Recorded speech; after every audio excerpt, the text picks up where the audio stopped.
Hey everybody, it's Angie here. I'm Ariel, and this is Willow. And we've been living in Glenda, the RV, full time now for 8 months. So we thought we'd do a little video kind of talking about the awesome things about living in an RV full time, and then some of the challenges of living in an RV full time. So first off, if you hear me sniffling or if it sounds like I have a head cold, it's because I do, but don't worry, it's NC, which means it's not COVID. But I'm really excited to kind of get us kicked off with the biggest pro about living full-time on the road, and it is the fact that we are in a lot of different places. We've been able to explore a lot of different regions of the United States. I mean, in the last 8 months, we've been in 25 different states. So that has been amazing. So we've been in, Utah with I guess that's high desert there, Yeah. all the red rocks and dryness. We've been in the swamp in Florida. We've been in mountain regions. We've been in the snow. We've been on the beach. 90-degree weather on the beach. Yeah. It's been really cool. We've also been in a lot of different cultures. We're now in New York, upstate New York, which is culturally a really different place from, let's say like Georgia. Yeah. So that's been really cool. There's better pizza here Yeah. than there has been. But then down in the South, we could get hot boiled peanuts wherever we wanted. So, I mean, and gator bites. yeah, gator. I mean, there's different local delicacies that, that you just, it's awesome to try them. So one of the other really cool things about living and traveling in an RV full time is the ability to spend longer periods of time and more quality time with friends and family. I have lived on the West Coast most of my adult life, but most of my family lives on the East Coast. So it was really great to be able to spend a longer time in Florida, hanging out with my mom, my stepdad. We're up here in New York now, hanging out with my dad. We've also been able to go visit friends, that we don't see very often. Yeah, it was nice. My entire family, they're all in Illinois. And so on the way through, it was really nice to be able to, stay with my parents for like a month. We have our own space, which is when you normally visit friends and family, like you're in their space, it feels like you're imposing on them. We have animals that would make it hard, but having our own little tiny home that we can bring to park in their driveway or on their land and then hang out with them is really incredible. One of the other cool things about living in an RV, and this is more about traveling a lot and exploring new places, is that it really forces you to live in the moment more. So if you are hiking in a new area like, Arches National Park, you are in that moment. And I think that is a really cool aspect to living on the road. It kind of forces you to be in the moment. And also it forces you to enjoy the journey. Like Glenda, the RV, we can't drive real fast. We can't move quickly from place to place. We can't be in a hurry. So it forces us to slow down a little bit more and, enjoy the journey, which life really is a journey. That's most of life. Yeah. Most of life is not the destinations and the big moments. It's the little moments in between. And so that kind of goes into actually one of our first challenges. We love living on the road 1,000%. I would, if you think it appeals to you, or at least to us, 1,000%, I would recommend it for us. Yes. It's maybe not for everyone, but we are so enjoying it. At this point, I can't imagine living in a stationary home that doesn't move everywhere. But there are challenges, and one of the first challenges I experienced is, FOMO, the fear of missing out, because we're constantly moving to new places. There's so many cool and exciting places. If you look at, the tourism boards, you'll see 100 different things you can do in the area. You can go kayaking, you can go taste this, go have this experience. I have a drive to want to fit all that in, but that makes it difficult to manage the regular things that you need to do in your life, like, work, fix the little refrigerator, clean the house, do the regular things, or just have downtime, just chill and, Netflix and chill, as they say. So we have had to work through that a little bit. I think for us, it seems like the answer to that is, one, either moving slower, planning more time, spending more time in each destination, And I think the other piece of that is being okay with not doing everything. Like, pick a couple of really awesome experiences, kayak through the Everglades, or go see 2,500-year-old trees, or go to some restaurant you really wanted to go to. But you don't have to do everything. Yeah. It's okay. Because otherwise that just adds stress, you know, and it's all about just being in the moment and not like being too busy planning, like, you know, weeks in advance or days in advance of like all the millions of things that you want to do in this area. Yeah, because you can always, you know, if you love it and you're like, I really wish we had done that one thing, you can always go back. Yeah. You know, but it is important to spend some downtime. You can't just be kayaking and hiking and doing crazy exciting things every day and every moment of your life. So yeah, it's a cool challenge to have. What about other challenges? Well, like Ariel was saying, 1,000%, this is the lifestyle that we really like. And there's certain challenges that I think for a lot of other people that might be, something that you would want to consider. And one of those is like our resources. Like, we are very much tapped into what we are using, like the resources that we are using, like how much water we are using, how much propane we are using, what is our solar intake, like the positioning of the RV for solar, what the weather is going to be, like whether or not it's going to be raining or overcast and we're going to have to run the generator in order to, you know, charge up the batteries.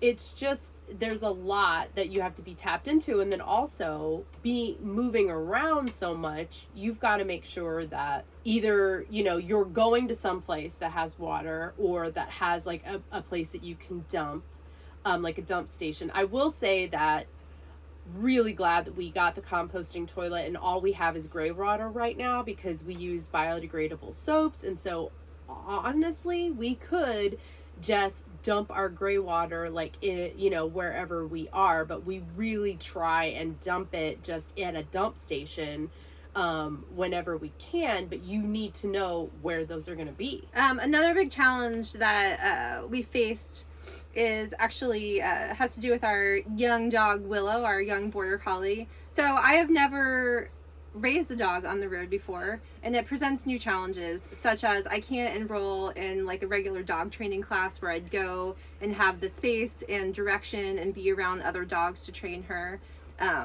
You know, also we don't have a lot of space in the RV to train, so we can do some kind of like stuff. But we're also in constantly new and exciting places, so trying to take her outside, you know, there's just a lot of stimulus and excitement and stuff. So trying to figure out how to train in new skills and new behaviors like loose leash walking in low stimulus environments has been challenging. It's also just challenging to make sure she can get enough exercise sometimes. You think since we're hiking and out in beautiful places all the time, like she gets tons of exercise. For instance, when we were in Big Cypress, we stayed at a campground that there was a huge lake right there with a bunch of alligators and signs all over the place like don't go anywhere near the lake with your dog. So it was a challenge to figure out like how, you know, and where to exercise her.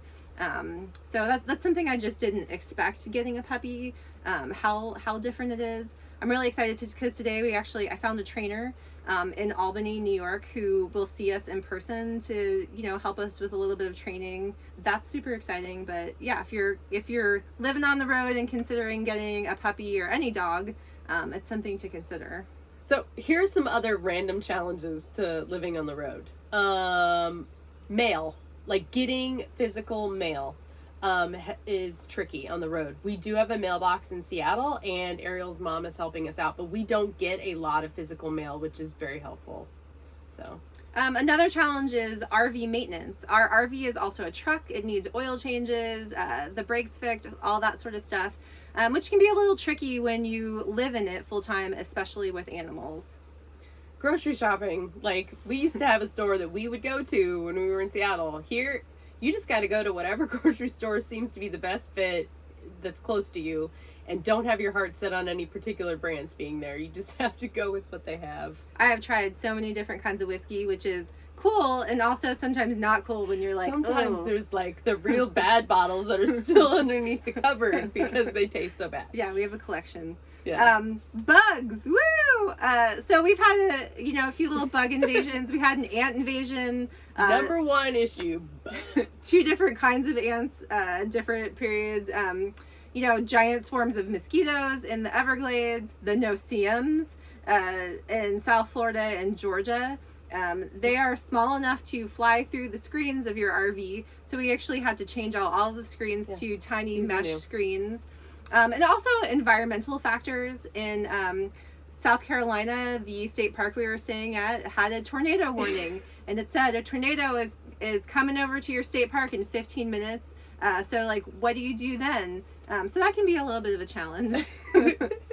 Like scheduling appointments to anything is almost impossible, because I mean, you know how far out in advance you have to book certain appointments, like if you want to see a dentist, or like even go to a doctor, or even get a haircut, or even get your haircut. I could use one of those. So like that is really hard, because you got to think ahead, and we've got to be in that place during that time and make sure that we're there for a certain amount of time. So that is a real challenge. Another challenge for me particularly, I like to do regular workouts. I am not able to work out inside of the RV. I can do kind of like a real easy modified yoga sort of in here. And then we're rocking the whole thing's like... Yeah, I can't jump up and down because I feel like I'm going to break the shocks or something. Well, and she can't put her hands above her head. Yeah, the ceiling is too low. So, I work out outside, which is interesting in different climates. I'm dealing again with the bugs, mosquitoes, no-see-ums. Is it really dirty? Are there lots of rocks? Is it muddy? Is it raining? The dog is jumping on you. Is the dog jumping on me? Is it 90 degrees and it's too hot to run? Or we're on a really big hill now, so I ran up and down the hill once, but I'm not sure if I'm going to do that again. So that's been interesting, finding outdoor spaces in different ways to work out. Yeah, that's pretty much it. There are some challenges, but there are possibly different challenges to what you face in a normal, non-moving sticks and bricks, as people like to say, home. The benefits of being able to just travel and explore and visit family and kind of live in the moment and just really get all out of life in the US that we can, is pretty awesome. I'm really excited for what's to come, and like when we come back and do maybe more of a recap kind of style video, like a year, like for the year recap. Like we're planning a trip to Alaska right now. It's gonna take 2 weeks just to drive there, 4,300 miles from where we are now to Fairbanks. So that's gonna be really exciting, and it will, and we're gonna live in the moment, because we can't be in a hurry. Have you talked about your shift in careers? Oh, no. So about 4 weeks ago, I left my job. So now I'm living more in the moment now, instead of, for the past, for the first 7 months of us living on the road, I was working like 40 plus hours a week. Living on Zoom meetings. Yes. And I was on constant Zoom meetings. So that was, that was hard, because, Ariel couldn't be in here really, because it was like almost inhabitable, and like her trying to work and us having connectivity issues sometimes, or just trying to work out who can be on the phone. Which is another challenge, connectivity. Sometimes it limits the places we can go. I'm really excited to be able to dig a little bit more into Road Lez Traveled content and doing more content. I know that we haven't produced that many videos since, when we did the day in the life and a couple other videos a few months back. So really hoping to be able to dig into that a little bit more, especially as we start heading north to Alaska. So the first 8 months has been awesome. People ask us how long we're going to do this. I don't know, as long as we're having fun, which could, for now, I feel like that's going to be a long time. So we'll see. But hopefully we'll see you in our next video. Yeah, thanks for watching, and see you next time.